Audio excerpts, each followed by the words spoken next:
Trotamundos, programa especial.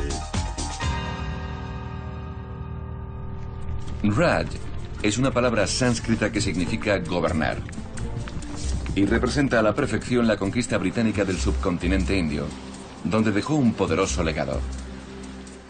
Lo mejor que dejamos allí fue el imperio de la ley, de la justicia. Yo siempre digo a mis numerosos amigos indios que deberíamos sentirnos orgullosos de ello. El Raj era el corazón del vasto imperio británico y su flujo sanguíneo era el comercio. Tras su inicio, a mediados del siglo XVIII, su dominio imperial de casi 2 siglos se prolongó hasta 1947, cuando la India consiguió su independencia y Pakistán alcanzó su condición de Estado. El Raj alcanzó su máximo poder a finales del siglo XIX, durante el reinado de la reina Victoria y su consorte el príncipe Alberto. Un monumento en Kensington da testimonio de su incomparable expansión.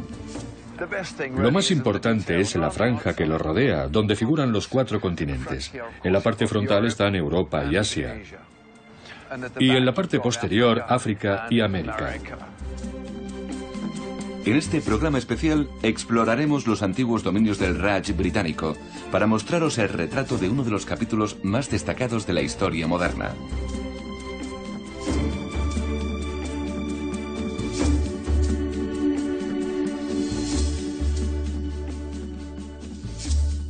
El ascenso y la caída del Raj británico. Hablar del Raj es hablar de la reina Victoria y el Imperio británico, que tomando como ejemplo a la antigua Roma, administró su gobierno desde un resplandeciente distrito llamado Nueva Delhi. Pero el Raj no fue el primer imperio de la India.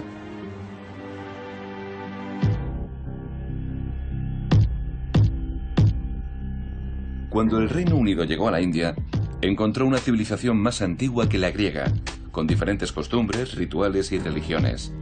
Los hindúes, sijes, budistas y musulmanes, que componían la población religiosa india, habían encontrado un gobernante común en los emperadores mogoles de los siglos XVI y XVII.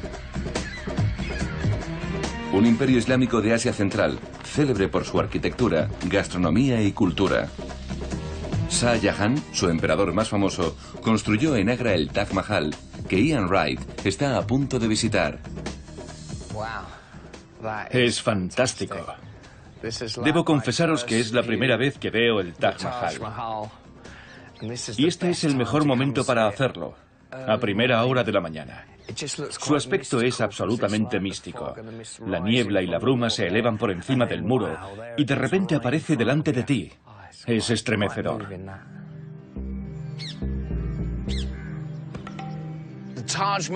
El grandioso Taj Mahal es el paradigma del imperio mogol. Construido por el propio emperador Shah Jahan para su esposa predilecta Mumtaz, es una tumba colosal adornada con preciosos jardines. Shah era un hombre con insaciables apetitos. Tenía un enorme harén lleno de hermosas mujeres. Y cuando se aburría de ellas, se acostaba con las mujeres de sus generales, e incluso, según cuentan, con su propia hija. Pero Mumtaz fue siempre su favorita, y debió adorarla para dedicarle esto. Los mogoles establecieron su sede gubernamental en Agra, en un fuerte real de color rojo. El abuelo de Shah Jahan construyó el Fuerte Rojo, y su padre lo fortificó aún más, convirtiéndolo en un lugar impenetrable. Por si algún loco osaba atacarlo. ¡Vamos, al ataque! Vaya. Este foso estaba lleno de agua y dentro había caimanes y cocodrilos. Y si sobrevivías a eso, había un segundo foso lleno de tigres de Bengala y panteras que te hacían trizas. Además, los criminales eran ahorcados en ese balcón, como elemento disuasorio, donde todo el mundo podía ver sus cuerpos colgando. Luego los cortaban en trozos, los tiraban al foso y las fieras los devoraban. Los británicos llegaron a la India en el punto culminante del poder mogol. Y lo hicieron para comerciar, como nos cuenta el profesor Robert Blythe, del Museo Marítimo Nacional de Greenwich, Londres.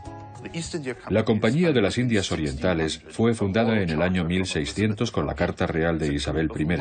Este grupo de comerciantes londinenses recibió el monopolio del comercio con Asia. Solo ellos podían transportar el té británico. La Compañía de las Indias Orientales comerciaba con té, piedras preciosas, tejidos, pólvora y especias, que se extraían y confeccionaban en las Islas Molucas, China y la India, como Bobby Chin va a descubrir.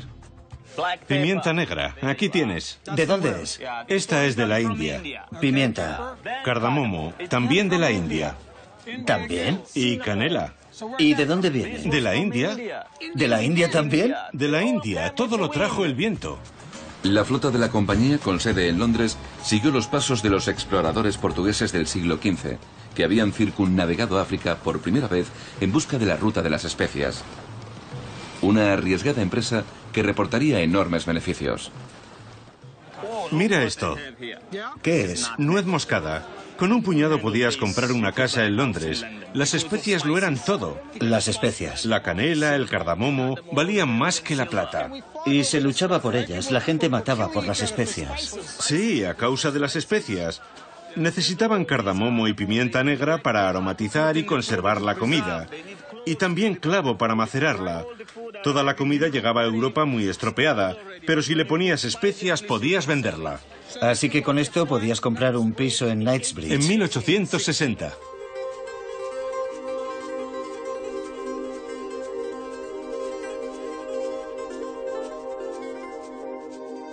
En 1661, Bombay es cedida a Carlos II de Inglaterra como dote matrimonial por su inminente matrimonio con la portuguesa Catalina de Braganza.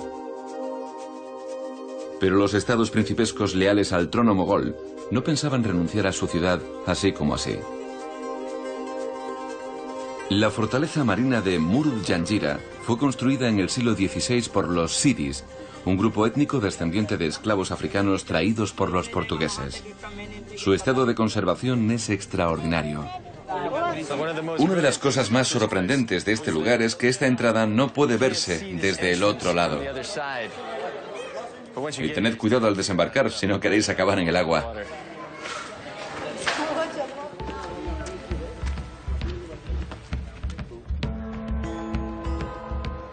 El fuerte albergó una próspera comunidad, con palacios, residencias para oficiales, una mezquita y hasta un cementerio. Un verdadero baluarte en medio del mar de Arabia.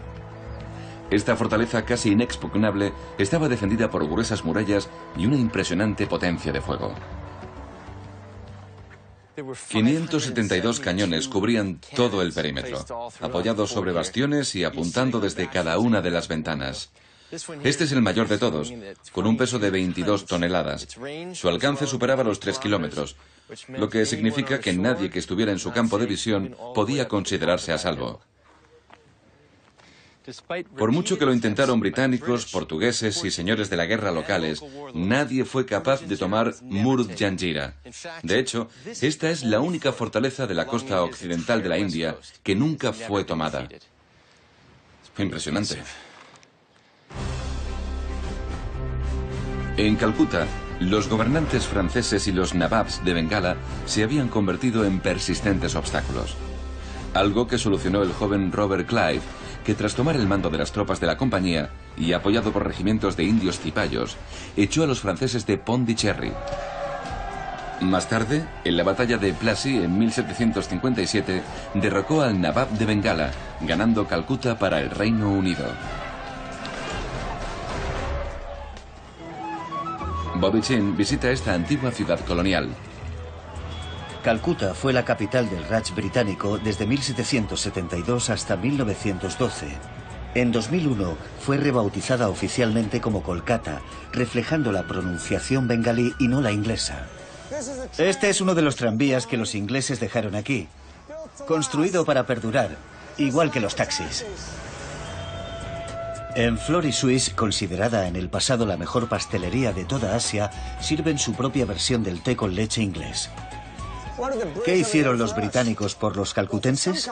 Algunos consideran que cosas muy positivas. Y recuerdan con cariño la época colonial. Como las castas superiores que siguen montando en los rickshaws tirados a mano. Un vehículo introducido en la India por los británicos para anunciar su categoría social. El gobierno considera que socava los límites de la dignidad humana. Un hombre tirando de otro hombre no es una imagen edificante en una ciudad civilizada. Tampoco lo es que la gente duerma en las alcantarillas. Estoy de acuerdo. ¿Cuántos conductores hay? Antes había 30.000. ¿Y ahora? Se han ido reduciendo gradualmente. Actualmente hay unos 2.000 tiradores registrados. ¿Cuánto gana al día un conductor de rickshaw? No más de $2. ¿$2 al día? $2 al día, no más que eso, y a veces incluso menos.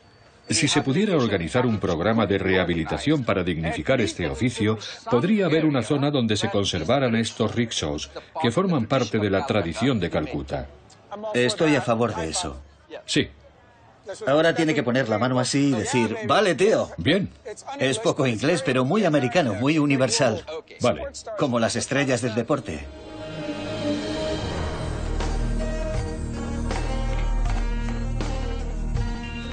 Veinte años antes de que Calcuta fuera conquistada, la capital mogola de Delhi fue saqueada por invasores persas, lo que marcó el fin del imperio mogol. A finales del siglo XVIII, la Compañía Británica de las Indias Orientales puso sus ojos en esta ciudad y envió a dos escoceses, James Skinner y William Fraser, cuyos cuerpos yacen en la iglesia de Santiago, construida por el propio Skinner. Ian Wright nos cuenta su azarosa historia. En 1805, William Fraser recibió el encargo de llegar hasta Delhi, a unos 650 kilómetros de su posición, siguiendo el curso del Ganges. Fraser fue atacado día y noche por revolucionarios, guerreros y bandidos. Aquel viaje fue una auténtica locura. Le clavaron una flecha en el cuello, una lanza en la espalda y le hicieron cortes por todo el cuerpo con espadas y sables. Para cuando alcanzó su objetivo, su mente ya estaba trastornada. Se dejó crecer una larga barba, empezó a vestirse y a actuar como un señor de la guerra. Incluso se casó con un montón de mujeres y tuvo toneladas y toneladas de hijos. Aunque para entonces ya estaba un poco... A pesar de sus delirios, William Fraser ayudó a asegurar la presencia británica en toda la India. Su conquista proporcionó estabilidad al Raj, como me explica el historiador R.V. Smith. En aquella época, a todo el mundo le gustaba el orden. Y cuando vieron que aquellos recién llegados podían traer algo de orden, nadie se opuso a ellos.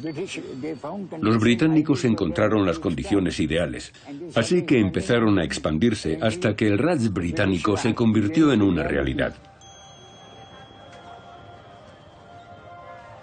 En el siglo XVIII, las dos naciones dominantes europeas, Francia e Inglaterra, habían resuelto repartirse el mundo entre ellas. Pero después de que Wellington, que había comandado a las tropas británicas en la India, venciera en Waterloo en 1815, el Reino Unido se convirtió en la potencia dominante. La Compañía de las Indias Orientales acrecentó sus cuantiosos beneficios. Pero su codicia empujó a los campesinos, hartos de sobrellevar la peor parte, a iniciar una gran revuelta 40 años después.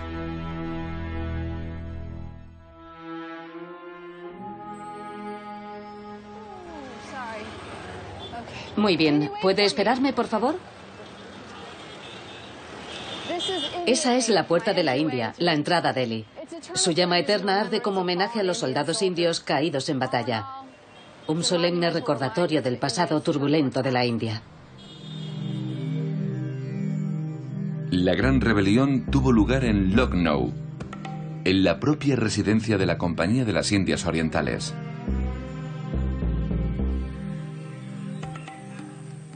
Uno de los levantamientos más célebres del Raj británico fue un motín de soldados nativos, los conocidos como cipayos. Tuvo lugar en 1857 en esta residencia y cogió a los británicos desprevenidos, ajenos al parecer al malestar que estaban causando, al imponer su dominio rápido y total a 2/3 de la población. Aquella rebelión sería conocida como la Primera Guerra India de Independencia. El historiador Ross Antaki va a proporcionarme más datos sobre esta histórica rebelión. ¿Cómo entraron en contacto con la Compañía de las Indias Orientales en esta residencia? La Compañía Británica de las Indias Orientales empezó a reclutar nativos para convertirlos en soldados, con el fin de poder mantener sus negocios aquí. En 1748 el gobierno británico hizo lo mismo. Y pasado el tiempo, las tropas indias superaban en número a las tropas europeas en una proporción de 10 a 1. ¿10 a 1? Sí. Así que podían haber derrocado a los ingleses muchos años antes. Tardaron casi 2 siglos en rebelarse. ¿Qué les empujó a hacerlo? ¿A qué se debió aquella tensión repentina? En primer lugar, las tropas no recibían una compensación adecuada por su trabajo. No recibían una paga justa. Y en segundo lugar, corrió el rumor de que los cartuchos de papel que usaban los nuevos fusiles Enfield entregados a las tropas estaban recubiertos con grasa de cerdo y de vaca. La vaca es adorada por los hindúes y a los musulmanes no les gusta el cerdo. El cartucho debía morderse antes de ser introducido en la recámara del rifle. Así que era algo inaceptable para ambas comunidades. Además de luchar para el equipo contrario, pensaron que se les obligaba a ir en contra de su religión. Así que dijeron, basta ya, ha llegado la hora de rebelarse. Sí, eso es. De repente se produjo el levantamiento. Comenzó una revolución. Un pequeño incidente como aquel dio lugar a una gran sublevación. Ya. Este lugar en el que estamos se conoce como la Residencia. Las personas que vivían en ella fueron asediadas por las fuerzas indias. ¿Cuánto tiempo duró aquello? Unos 80 días. Un periodo en el que murieron aquí más de 200 personas. El objetivo era acabar con todos los que ocupaban la residencia y se mantenían leales a la Compañía de las Indias Orientales. Temerosos, los británicos vinieron con un gran ejército, tomaron la residencia y liberaron a los que permanecían en ella, presos y cautivos. Y luego los condujeron a lugares más seguros. Los motines se extendieron por todo el norte de la India y miles de personas murieron, entre ellas mujeres y niños.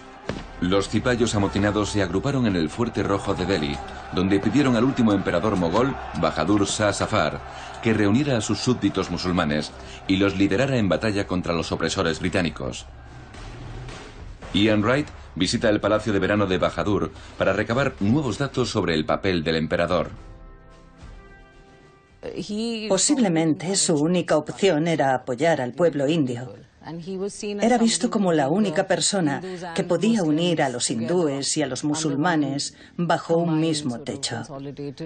Era un emperador mogol, y en aquella época los mogoles eran la fuerza que aglutinaba al pueblo indio. A pesar de su inferioridad numérica, los británicos salieron victoriosos, lo que marcó el comienzo del declive del imperio mogol. Por su parte, Bahadur Zafar fue encontrado escondido en la tumba de su antepasado, Humayun. Su sueño era ser enterrado aquí, en el Palacio de Verano. ¿Qué pasó con él? Todos sus antepasados, su padre, sus hermanos, están enterrados aquí. El propio emperador había reservado un lugar para ser enterrado junto a su familia, pero fue enterrado en Rangún, donde había sido desterrado. Murió como un poeta exiliado. Toda su poesía es muy triste. Siempre gira en torno a su deseo de ser enterrado en su tierra natal. Debió ser muy doloroso, porque esta era su tierra y este su palacio, y aquí están enterrados sus antepasados. Incluso tenía una parcela reservada. La tenía. Pero descansa en Rangún. Sí, fue un final muy triste. Sí. Para un grandioso héroe mogol. Pero aquel no fue el único motín con el que tuvieron que lidiar los británicos. También debieron enfrentarse a los sijes, unos soldados disciplinados y muy bien entrenados para la guerra por suboficiales británicos. Ellos también tuvieron sus discrepancias con el gobierno ocupante, como Ian va a descubrir en el Hotel Imperial de Delhi. Hola, ¿eres Paver? Sí, encantado de conocerte. Estoy deseando que me cuentes lo que ocurrió. Sígueme. Muy bien. Por aquí. Voy a mostrarte a alguien que cambió el curso de la historia. Vaya. Permíteme que te presente al Maharaja Ranjit Singh, el último emperador del reino de Punjab que se extendía desde la India hasta Afganistán. Él fue su último gobernante y también el último propietario del diamante Kohinoor, el principal protagonista de esta historia. ¿Es el que tuvo Shah Jahan? Sí, correcto, eso es. Es el diamante más caro del mundo. Sí, un tesoro que ahora está en posesión de los británicos. Ya.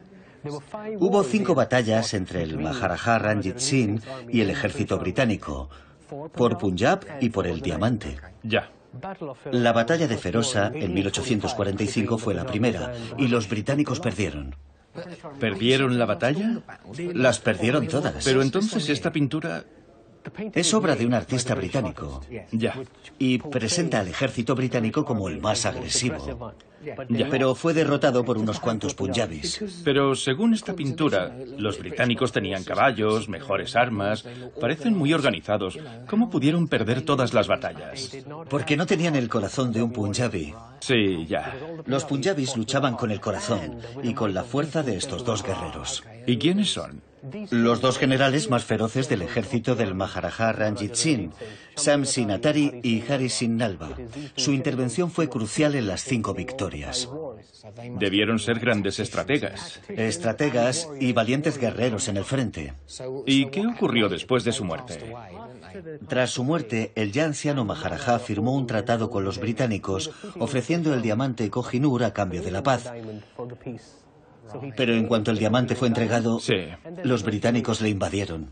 ¡Qué tramposos! Ahora voy a mostrarte el momento de mayor esplendor del imperio cuando el dominio británico en la India alcanzó su cenit.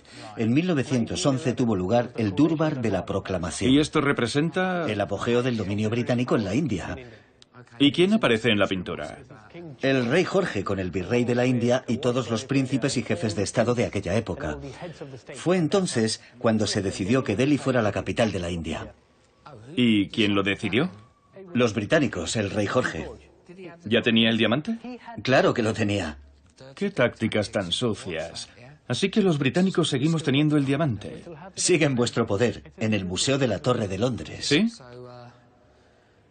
¿Y cómo pensáis recuperarlo? Primero ganaremos la Copa Mundial. ¿De cricket? Sí, la Copa Mundial. Y después recuperaremos el diamante. Aún nos faltan unos cuantos años para ganar ese torneo. Así que parece que custodiaremos ese diamante durante mucho tiempo.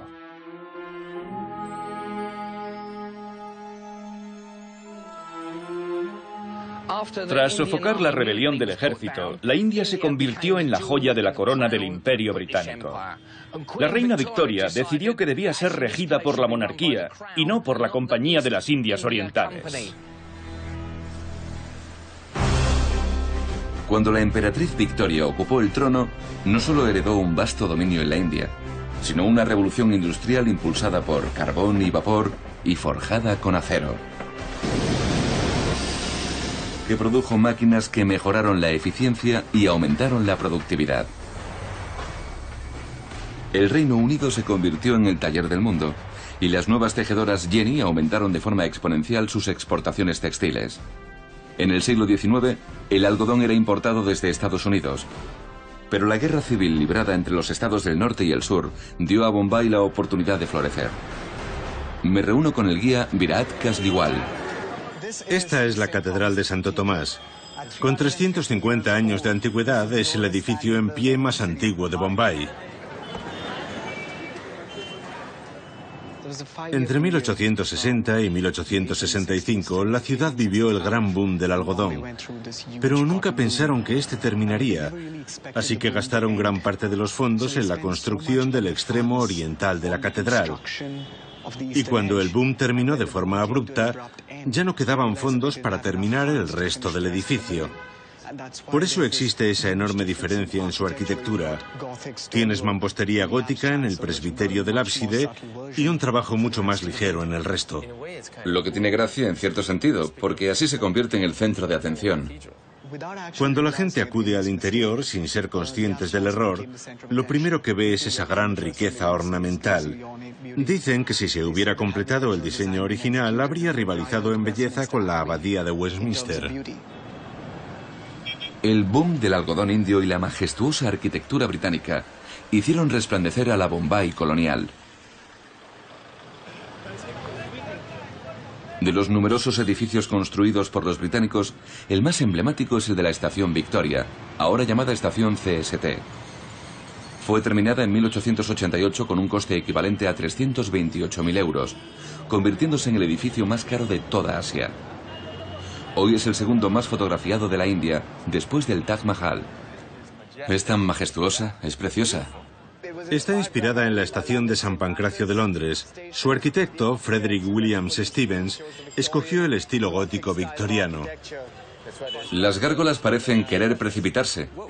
¿Cómo reaccionó la gente cuando llegaron los ingleses y empezaron a construir edificios como este?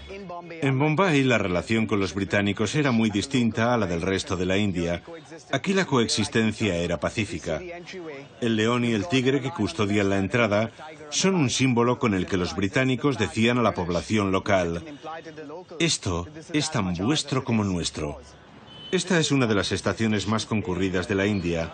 Todo el territorio de este país está conectado por ferrocarril y ese es tal vez el mayor legado que dejaron los británicos. Estos abandonaron la ciudad en 1948 y en sus calles apenas quedan signos de la antigua dominación. Pero en las líneas rectas y las calles uniformes de la Milla del Patrimonio se ven con toda claridad. Los británicos construyeron este barrio intentando recrear el Londres victoriano. El monumento más importante de Bombay, símbolo del poder y la majestuosidad del dominio británico, es la Puerta de la India. Este era el lugar por el que todos los extranjeros entraban en la India. Fue construido para conmemorar la visita de Jorge V y su esposa María en 1911. Era la primera vez en 250 años que un rey y una reina venían a la India. ¿A supervisar su territorio? Sí, sin duda. La revolución industrial introdujo el ferrocarril en el Reino Unido y en su imperio indio. Construidos por los británicos para trasladar tropas y materias primas, los trenes terminaron desempeñando un importante papel en la independencia de este país.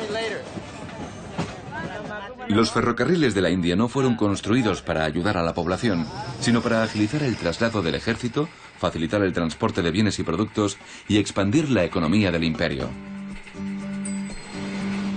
El ferrocarril fue el mayor logro del Reino Unido en la India y hoy constituye la línea vital de esta gran nación, con 7.000 estaciones, 13.000 trenes y 65.000 kilómetros de vías férreas.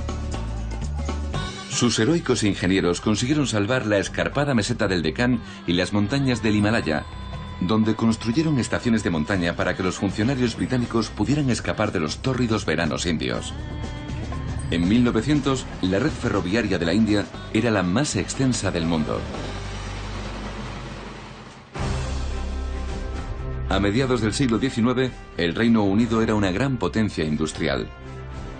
Algo que impulsó a la reina Victoria a celebrar la gran exposición mundial de 1851 que tuvo lugar en Londres en un gran palacio de cristal. Katie Haswell va a descubrir más detalles. Este era el Palacio de Cristal, que albergaba las maravillas de la exposición. Era un edificio gigantesco. A decir verdad, el Palacio de Cristal fue la estrella de la exposición. Cerca de 300.000 paneles de vidrio componían la estructura. Era un edificio vanguardista, algo nunca visto. ¿En qué consistía la exposición? Un enorme despliegue de maravillas, que iban de lo sublime a lo ridículo. Había más de 1000 expositores, con lo mejor de Turquía, lo mejor de la India y, por encima de todo, lo mejor del Reino Unido. Tras autodenominarse el sumum de la civilización, Gran Bretaña se vio obligada a ofrecer a los indios una educación. Naturalmente para las castas superiores, que continuaron sus estudios en los vestíbulos de Eton y Oxford. La educación dio a la India una voz, no precisamente favorable al gobierno británico. Holly Morris se dispone a visitar la cuna del Congreso Nacional Indio. Cuando oímos el nombre de Calcuta, enseguida lo asociamos con la pobreza. Pero lo cierto es que se trata del núcleo cultural del país, la cuna de la inteligencia, de donde surgen los mejores escritores y artistas. Esto es College Square, uno de los mayores mercados de libros del mundo. Subbu, mi nuevo asesor literario, me invita a tomar un café en un local emblemático. ¿Aquí os reunís los pensadores? Sí, todo el tiempo. La élite intelectual. Este café se encuentra en el lugar donde nació el movimiento de independencia de la India y sigue siendo un semillero intelectual. Es un poco intimidante. No creo que tenga bastantes licenciaturas para estar aquí. Calcuta es una ciudad que se siente orgullosa de tener 5 premios Nobel. Ninguna otra ciudad de la India tiene tantos. Calcuta tiene 5. Y todavía hoy, los intelectuales y filósofos en ciernes siguen viniendo aquí a intercambiar puntos de vista. Ya. Tal vez entre estas personas se encuentre el próximo premio Nobel. Podría ser. Degustando una taza de café. ¿Por qué no? Mientras los indios de elevada educación protestaban contra el gobierno británico, el Raj consolidó su posición con la construcción de Nueva Delhi. Nueva Delhi fue el motor del poder imperial. Un distrito donde un puñado de administradores, supervisados por un virrey, gobernaba una población que en aquella época constituía la quinta parte de la raza humana. Nueva Delhi, la mayor estructura arquitectónica de la Gran Bretaña imperial, fue obra de un arquitecto de casas de campo llamado Edwin Lance Lutyens. Corría el año 1912. No se puede negar que es un lugar único. Lutyens diseñó amplias avenidas, grandes bulevares y exuberantes jardines cortados diametralmente por el Rajpath o Camino del Rey, una de las grandes vías ceremoniales del mundo, con la Puerta de la India como arco de triunfo. Partiendo desde la Puerta de la India, el Rajpath discurre a lo largo de 1,5 kilómetros, flanqueado por los edificios ministeriales norte y sur, hasta Raisina Hill, la antigua casa del virrey, y Rashtrapati Bhavan, residencia actual del presidente de la India. Se construyó con una ligera pendiente que va ascendiendo hasta llegar a la residencia del antiguo virrey, y como humildes servidores todos sabían cuál era su lugar.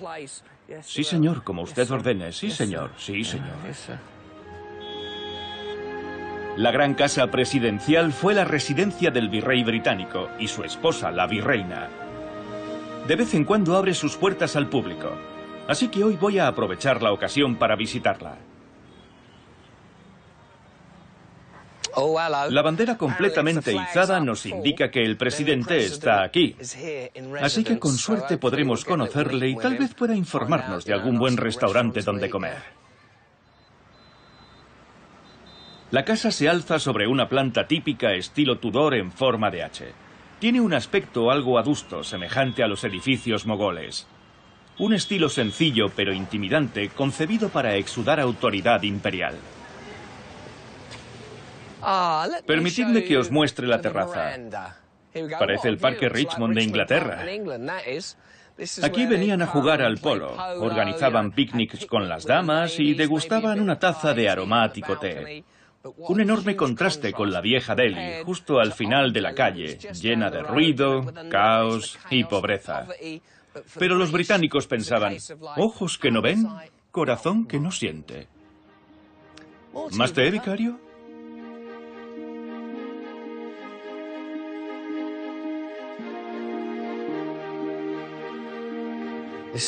Esta es la sala de mármol, el lugar donde los invitados eran recibidos.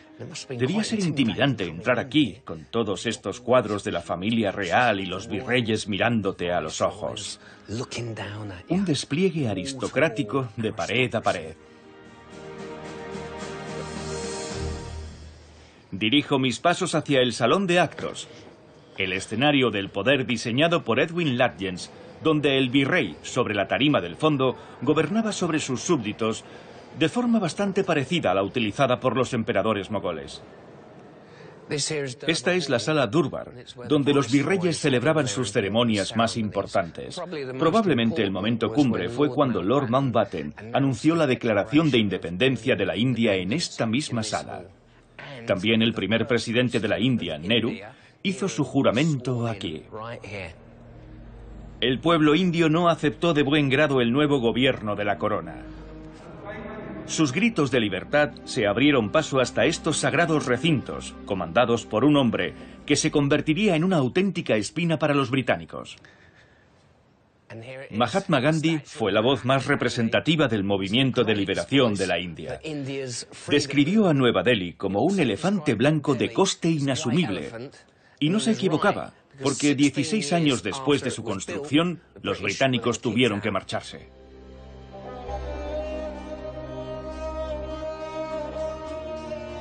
El Reino Unido, que parecía haber olvidado la sangrienta rebelión de 1857, seguía sin dar un trato justo a los campesinos. Algo que contrariaba a Mahatma Gandhi, que consideraba al Raj un nido de modernistas ateos, que amenazaba la existencia de la noble población rural. En 1917, Gandhi viajó por toda la India escuchando las quejas de los campesinos para fundamentar su caso a favor de la independencia económica. En su lucha por la independencia, Gandhi recorrió todo el país en tren y siempre viajó en tercera clase. Por eso, los más ancianos aún siguen llamando a los peores compartimentos, los más duros y los más incómodos, la clase Gandhi.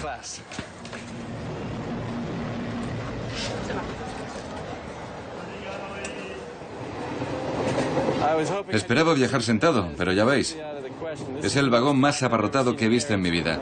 Incluso tengo suerte de poder ir aquí, con estos chicos a mi derecha y estas niñas aquí abajo.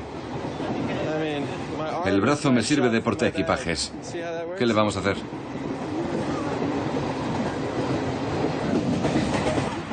Gandhi llegó al estado de Bihar, donde los terratenientes británicos maltrataban a los campesinos.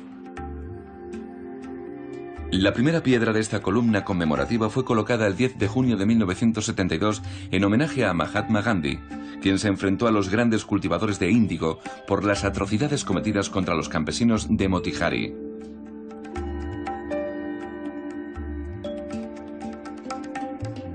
El historiador Deva Priya Mukherjee va a contarme más detalles de aquella admirable lucha.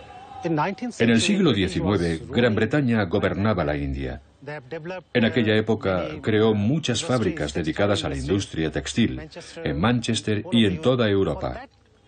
Esas industrias textiles necesitaban grandes cantidades de índigo y descubrieron que esta tierra era perfecta para cultivarlo. Entonces, haciendo uso de la fuerza, obligaron a los pobres campesinos de toda la región a dedicar al menos el 20% de sus tierras, una quinta parte, al cultivo del índigo. Los agricultores pasaron grandes penalidades, ya que su cultivo requería mucho tiempo y una enorme dedicación. Un arduo trabajo que los terratenientes británicos apenas retribuían. Gandhi acababa de regresar de Sudáfrica, donde había adquirido fama por su lucha contra el racismo. Los campesinos le rogaron que fuese a Motihari. Cuando llegó en tren, miles de ellos acudieron a recibirle. Las autoridades británicas se opusieron a la presencia de Gandhi y le conminaron a marcharse en el siguiente tren. Gandhi desafió la orden y se presentó ante el juzgado, expresando su negativa a abandonar Bihar, hasta no haber cumplido su propósito de mejorar la terrible situación de los campesinos. La presión creciente de los campesinos y de todos los habitantes de la región que se habían concentrado allí obligó al juzgado a recapacitar y finalmente permitió que Gandhi se quedase en el distrito. Entonces el juez tomó declaración a los agricultores, consignó sus palabras por escrito y envió toda la documentación al gobierno. Este la estudió de buen grado y finalmente decidió detener el cultivo forzado del índigo. Fue el primer gran éxito del movimiento no violento de Gandhi.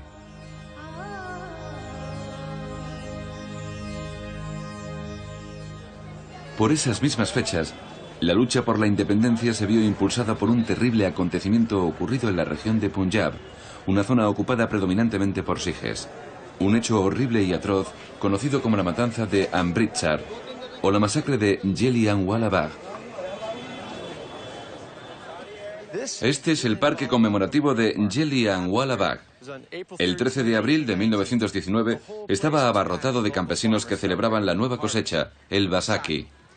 También había algunos manifestantes que protestaban de forma pacífica por la detención de dos de sus líderes. De repente, el general Reginald Dyer ordenó a 50 de sus gurkhas que abriesen fuego contra todo el mundo, hasta que se les acabó la munición. Era el festival de Baisakhi y se había reunido una gran multitud. Mi abuelo también estaba allí. A las 5 de la tarde llegaron los ingleses y al ver tanta gente reunida, abrieron fuego sin previo aviso. Mi pobre abuelo murió de un disparo. 1.650 casquillos fueron recogidos por los soldados. Según estimaciones del Congreso Nacional Indio, 1.500 personas fueron alcanzadas por los disparos y alrededor de 1.000 perdieron la vida.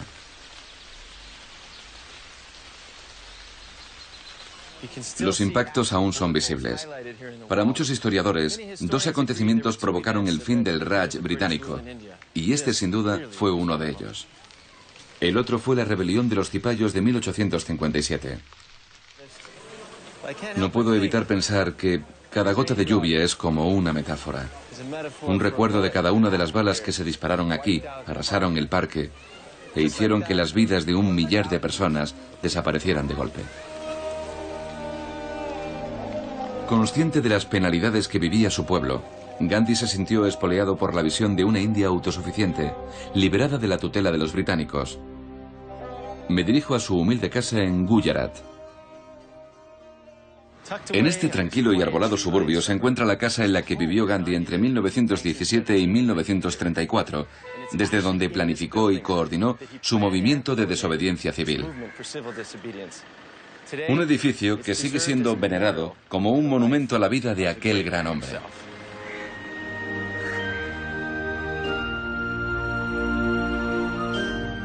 Me reúno con Tushar, un bisnieto de Gandhi. Esta era la habitación de Bapu, que significa padre, cuando residía en esta casa.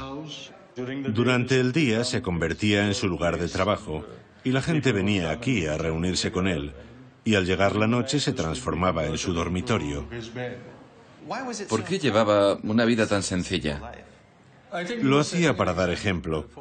Él consideraba que un verdadero líder no debía limitarse a ser la persona con la que se identificaban sus seguidores, la que guiara sus pasos por el camino correcto. Debía procurar ser más vulnerable, más pobre y más humilde que la gente a la que trataba de liderar, porque pensaba que solo de esa manera podría obtener su confianza y hacer que creyeran en su honestidad. No poseía muchas cosas, pero sí que tenía muchas ruecas. ¿Por qué tantas? Quería paralizar la industria textil británica, y para conseguirlo se le ocurrió resucitar el antiguo y laborioso arte de hilar y tejer. Por eso recogió estas viejas ruecas y aprendió a tejer. Ya. Lo convirtió en una especie de religión destinada a derrotar lo que él llamaba el monstruo de la industrialización. Pidió a la gente que se desprendiera de todos sus bienes extranjeros, y fue en Bombay donde se encendió la primera hoguera para quemar productos británicos. Ante el avance de Hitler, Estados Unidos y Gran Bretaña firmaron la Carta del Atlántico, que ofrecía la liberación a los pueblos oprimidos. Pero nada cambió en la India. Así que Gandhi y el Congreso Nacional Indio, encabezado por Jawaharlal Nehru, cometieron grandes actos de desobediencia civil, el más importante de ellos en Gandevi en 1942. Fue aquí donde nació el movimiento Abandonad la India. ¿En qué consistía? Fue el llamamiento definitivo para impulsar la independencia. Esta vez se dirigió a sus compatriotas y proclamó que se trataba de un movimiento de vida o muerte. Había que conseguir la independencia o morir en el intento. Fue como decir a los ingleses: ya hemos tenido suficiente. Ha llegado la hora de que abandonéis la India. Sí, tenéis que marcharos.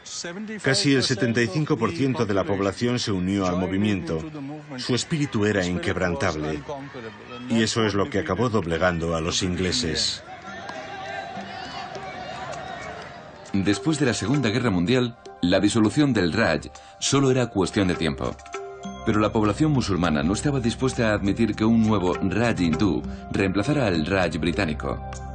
El Congreso Nacional Indio no consiguió disipar sus temores, y la Liga Musulmana, presidida por Muhammad Jinnah, abogó por un Estado propio e independiente en la Tierra de la Pureza, Pakistán. La cuestión fue discutida acaloradamente en el Hotel Imperial de Nueva Delhi. Tenía que probarlo. Su té, señor. Muchas gracias. ¡Qué maravilla! Quiero enseñaros una cosa. ¿Veis esta fotografía? Este lugar es pura historia. Aquí vemos a Nehru, el primer ministro de la India, sentado donde yo estaba hace solo un momento. Mirad las columnas. Es increíble. Jawaharlal Nehru vino a discutir la partición de la India con sus compañeros de lucha, como me explica el director del hotel, Vijay Wansu. Los combatientes por la libertad se reunieron en la terraza. Sí. Y celebraron encuentros y discusiones sobre los inminentes planes de transferencia del poder del gobierno británico al gobierno indio. Es decir, que una parte importante de la hoja de ruta de la partición, de la historia y del futuro de la India, se discutió y se decidió aquí. Aquí, en esta misma terraza, y en el gran salón de baile del primer piso. No ha cambiado mucho. Nada ha cambiado. La fachada es la misma, las columnas son las mismas, los cristales, las paredes, todo está igual que hace 80 años. ¿Qué grandes nombres acudieron a estas reuniones? Pandit Jawaharlal Nehru fue uno de los primeros y terminó convirtiéndose en primer ministro de la India. ¿Y además de él? Mahatma Gandhi, por supuesto, el padre de la nación y el cerebro de todo el movimiento. Sí. Sardar Vallabhbhai Patel, conocido como el hombre de hierro de la India, que desempeñó un papel vital en la conquista de nuestras libertades. Sí. Y Lord Mountbatten, el último virrey de la India. Fueron los grandes nombres de la política india. Los protagonistas de aquellos días. Es increíble. La independencia fue declarada en 1947 y 2 años más tarde se proclamó la República. Pero hubo que pagar un alto precio. En agosto de 1947, su territorio fue dividido entre 2 nuevas naciones, que hoy conocemos como Pakistán y la India. Las relaciones entre hindúes y musulmanes habían sido pacíficas, pero la dramática división provocó un estallido de violencia incontenible, cuyo eco aún persiste casi 70 años después. Pakistán desgajó un pedazo de la India y provocó un éxodo masivo de 12 millones de personas. Hindúes y musulmanes abarrotaron los trenes y terribles actos de violencia fueron cometidos durante el doloroso tránsito. Familias de ambos credos viajaron hacia su nueva patria, muchas obligadas a abandonar sus hogares por sus hasta entonces amigables vecinos. Más de 10 millones de personas huyeron hacia ambos lados, dependiendo de su fe, y más de 500.000 murieron masacradas. En esta misma línea, los milicianos atacaron trenes llenos de refugiados de ambas religiones, y miles de pasajeros fueron asesinados. El profesor de historia, Sukhdev Singh Sohal, va a explicarme por qué estallaron aquellas terribles revueltas. La forma en que los británicos anunciaron que abandonaban el país provocó el miedo de la población. Antes de marcharse, los británicos querían asegurarse de que dejaban un gobierno organizado. Sí, les preocupaban especialmente los musulmanes. Estos querían tener una idea clara de quién gobernaría el país. Entonces los británicos decidieron que sería mejor que los musulmanes tuviesen su propio país. Y enviaron a Cyril John Ratcliffe para llegar a un acuerdo que delimitara las fronteras. Pero nadie quiso colaborar con él. Ratcliffe traía instrucciones para dividir el país de una forma u otra. Y Punjab fue uno de los lugares más conflictivos, donde hubo más tensión. Cuando era niño, mis abuelos me contaron que toda mi familia estuvo viviendo en Pakistán hasta que fue desterrada. Todos tuvieron que huir para salvar sus vidas hacia la cercana frontera. 10.000 personas murieron asesinadas en una sola noche. Dios mío. Mi abuela me contó que durante aquellos días presenció cómo violaban a unas cuantas chicas y cómo mataban a varios niños. En aquella época, este tren llegaba hasta Lahore. Los vagones iban atestados y todos los hermanos hindúes que iban a bordo fueron asesinados. Los agricultores musulmanes empezaron a matar hindúes y los hindúes y los sijes empezaron a matar musulmanes. Ratcliffe comenzó a comprender que estaba haciendo algo antinatural. Entiendo. Había dividido ciudades, había dividido ríos, comunidades. Había trazado una línea en el mapa que separaba ambas naciones. Pero nadie sabía dónde estaba.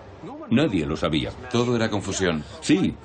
A 5 o 10 kilómetros de la llamada línea Ratcliffe, sí, todo era violencia.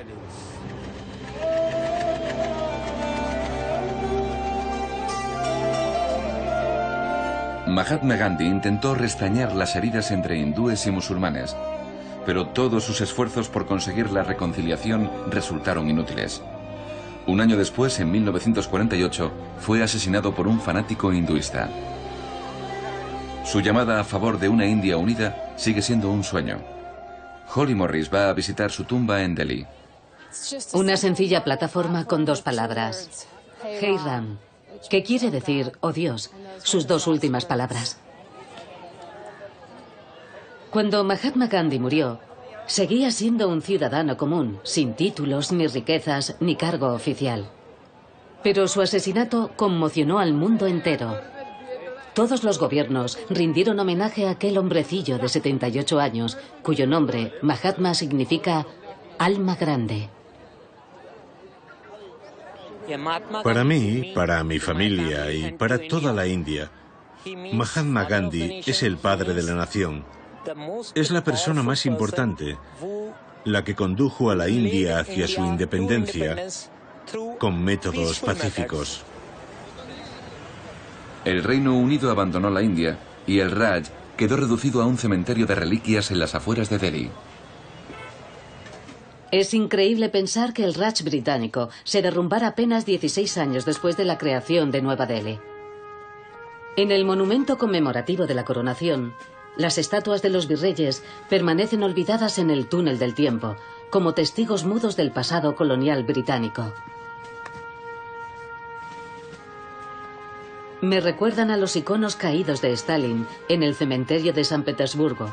Su dominación dejó un poderoso legado y una huella indeleble. Algunas estatuas están parcialmente envueltas en bolsas de basura. A otras les han arrancado las inscripciones, una imagen simbólica de su caída y del fin del sueño imperial británico.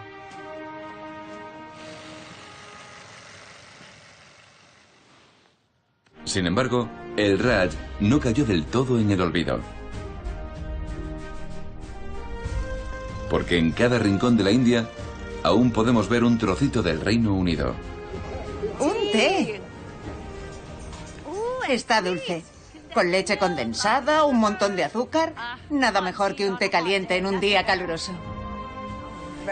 La gente viene a almorzar aquí, después de trabajar de 5 a 1.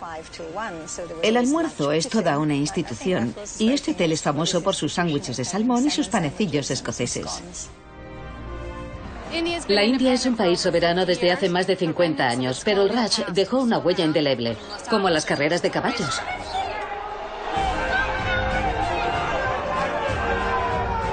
Y este no fue su único legado deportivo. Mirad qué espectáculo tan maravilloso. Mires donde mires, se está jugando un partido de cricket. Uno aquí, otro allí, y otro, y otro. Es fantástico. La India está obsesionada con el cricket. Venga, Inglaterra contra la India. ¡Vamos, tira otra!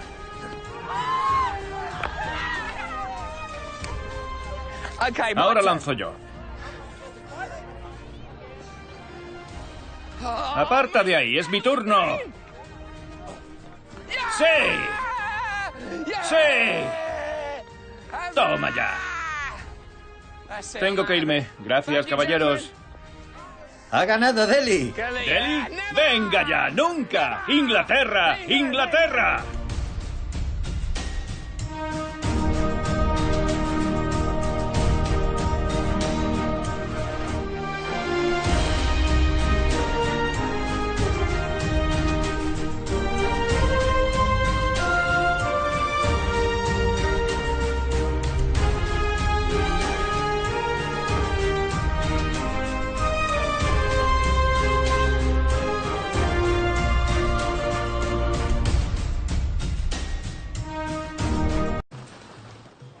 Mira esto. ¿Qué es? Nuez moscada. Con un puñado podías comprar una casa en Londres. Las especias lo eran todo. Las especias. La canela, el cardamomo, valían más que la plata. Y se luchaba por ellas. La gente mataba por las especias. Sí, a causa de las especias. Necesitaban cardamomo y pimienta negra para aromatizar y conservar la comida. Y también clavo para macerarla. Toda la comida llegaba a Europa muy estropeada, pero si le ponías especias podías venderla. Así que con esto podías comprar un piso en Knightsbridge. En 1860.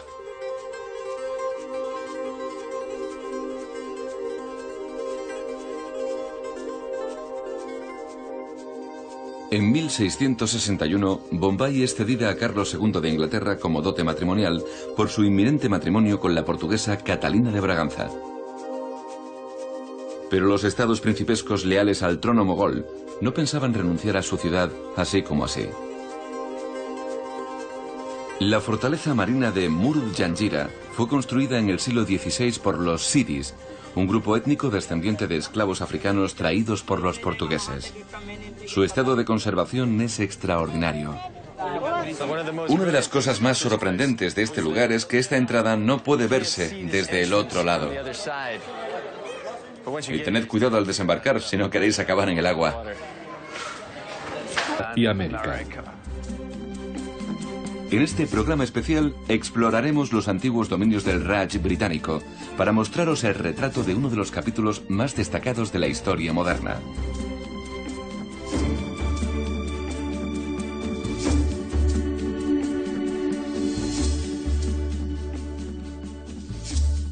El ascenso y la caída del Raj británico. Hablar del Raj es hablar de la reina Victoria y el Imperio británico, que tomando como ejemplo a la antigua Roma, administró su gobierno desde un resplandeciente distrito llamado Nueva Delhi. Pero el Raj no fue el primer imperio de la India.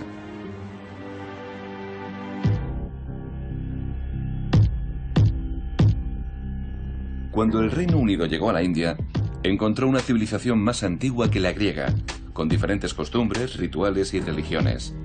Los hindúes, sijes, budistas y musulmanes, que componían la población religiosa india, habían encontrado un gobernante común en los emperadores mogoles de los siglos XVI y XVII. Un imperio islámico de Asia Central, célebre por su arquitectura, gastronomía y cultura. Shah Jahan, su emperador más famoso, construyó en Agra el Taj Mahal, que Ian Wright está a punto de visitar. Es fantástico. Debo confesaros que es la primera vez que veo...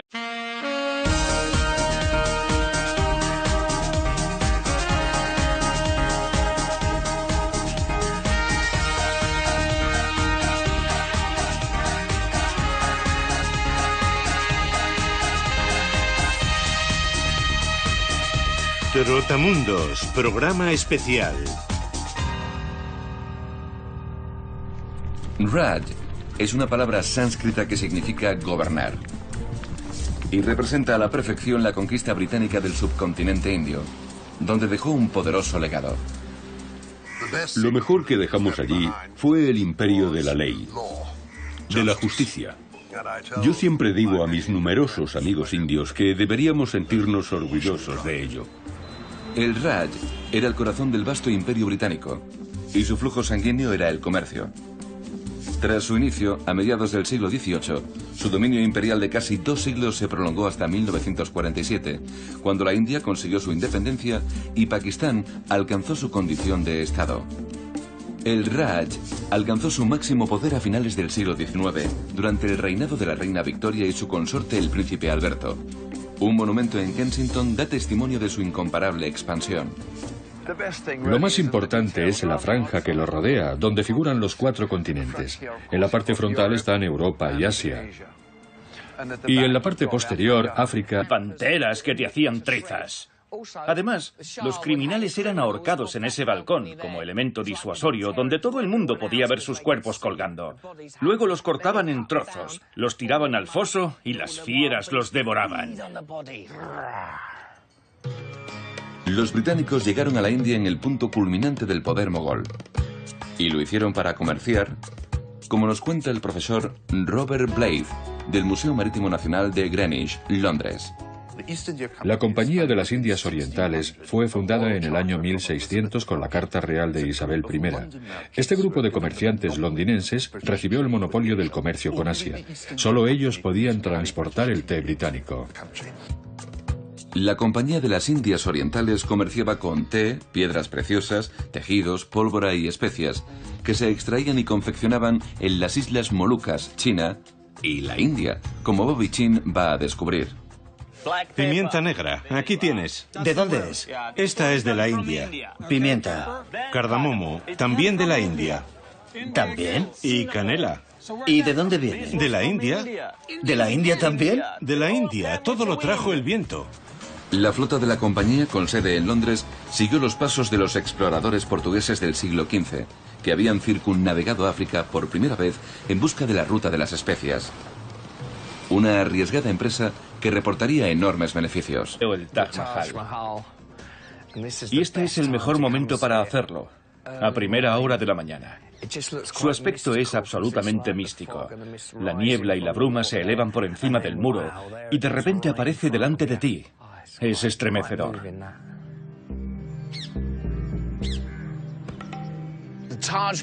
El grandioso Taj Mahal es el paradigma del imperio mogol. Construido por el propio emperador Shah Jahan para su esposa predilecta Mumtaz, es una tumba colosal adornada con preciosos jardines. Shah era un hombre con insaciables apetitos. Tenía un enorme harén lleno de hermosas mujeres.